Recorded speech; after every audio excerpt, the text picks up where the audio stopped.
A turkey for me, turkey for you. Let's eat turkey in a big brown shoe. Love to eat the turkey. It's Sunday Morning on CBS, and here again is Jane Pauley. From Saturday Night Live to Hollywood and beyond, for a lucky few, it's the way to the top. And as Tracy Smith reminds us, few have taken it to greater heights than Adam Sandler. Bagel seems pretty mellow. Bagel can be great. We met Adam Sandler and his bulldog Bagel near their home in Los Angeles. Whenever somebody says, "Can my dog say hello to your dog?" I say it's not a good idea. But they do it anyways, and then Bagel starts losing his mind. He says Bagel's basically a good guy who gets a little worked up now and again. And the same can probably be said for Adam Sandler himself.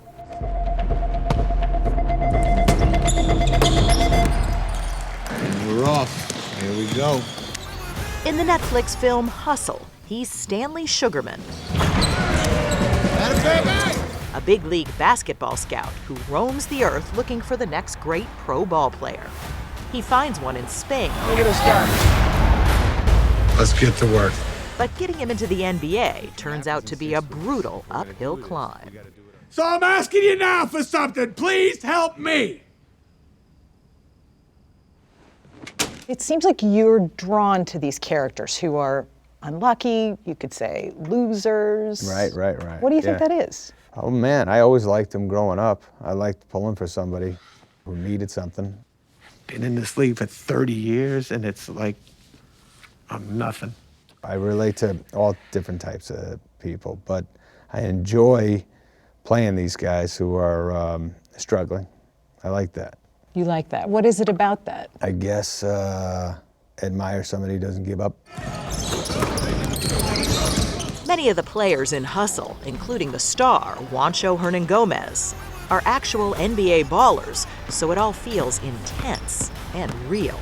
How old is he? In other words, it's not your father's Adam Sandler film. Hustle's been critically acclaimed. You already are nominated for a bunch of awards. There's Oscar buzz. Do you try to tune that out? I'm not expecting it. I don't sit and watch my performance and go, I'm riveting, man. How the hell did I do that? I'm proud of it. And if any of that stuff happens, that'd be great. If it doesn't happen, still everything's been pretty damn good. You like that, baby? Let him know where I came from, yeah! Seems like things have been good for Adam Sandler for a while now. Good for your home? Answer me!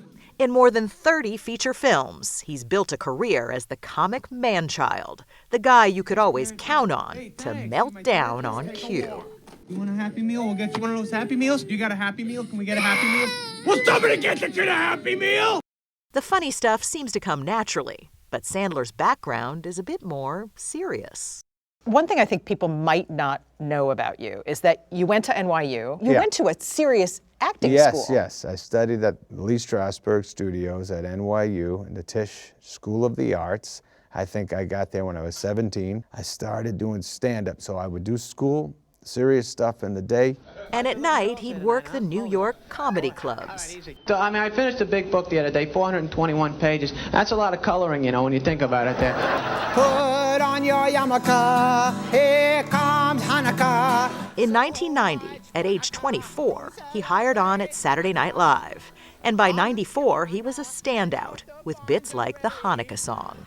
Paul Newman's half Jewish and Goldie Hawn's half too. Put them together, what a fine-looking Jew. He was especially close to castmate Chris Farley, both on and off screen. You and Chris Farley, were you bonded from the moment you met?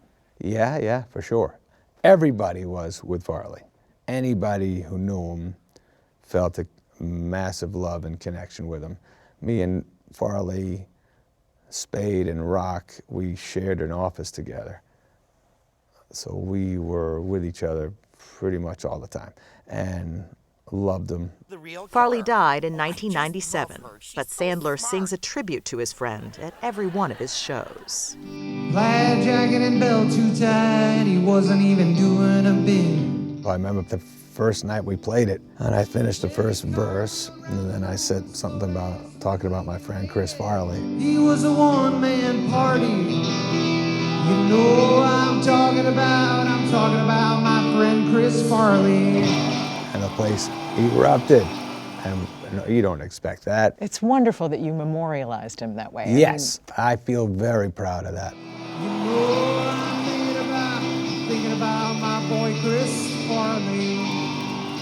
Music has long been a part of Sandler's act on stage or screen. It could be so nice growing old with you.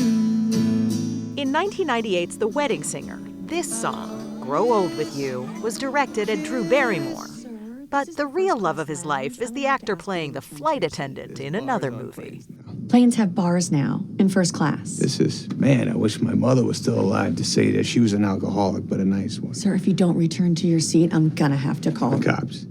Jackie and Adam Sandler were married in 2003, and he closes his show with a song that now belongs to her. I got everything I want, growing old with you.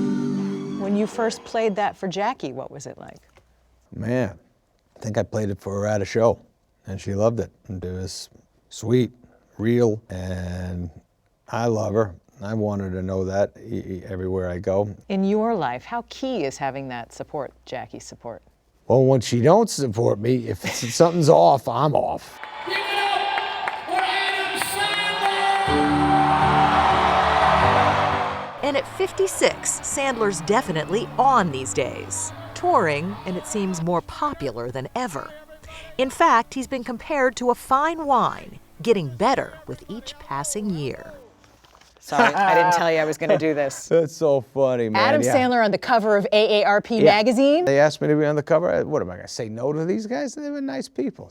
But how does that feel to be? Feels nice that my mother's friends can talk to me about something. And right now, in Adam Sandler's world, there's a lot to talk about. Do you want to be in the NBA? Yes! Well, let's make that happen. Never back down. So where are you now? Are you happy? Solid. That's at this minute. I'm solid. I can't say the whole day is going to be that way. At 9 o'clock this morning, I remember being a little nuts, a little off. Then came 10 o'clock, I was getting my makeup on for you. That drives me crazy, anybody touching my face. Then I saw Bagel, the dog. That felt good. I was nervous he was going to bite another dog or a kid or something, so I got tense for a second. But then when I sat down with you, it all feels good, because we're talking about me. It feels just fine.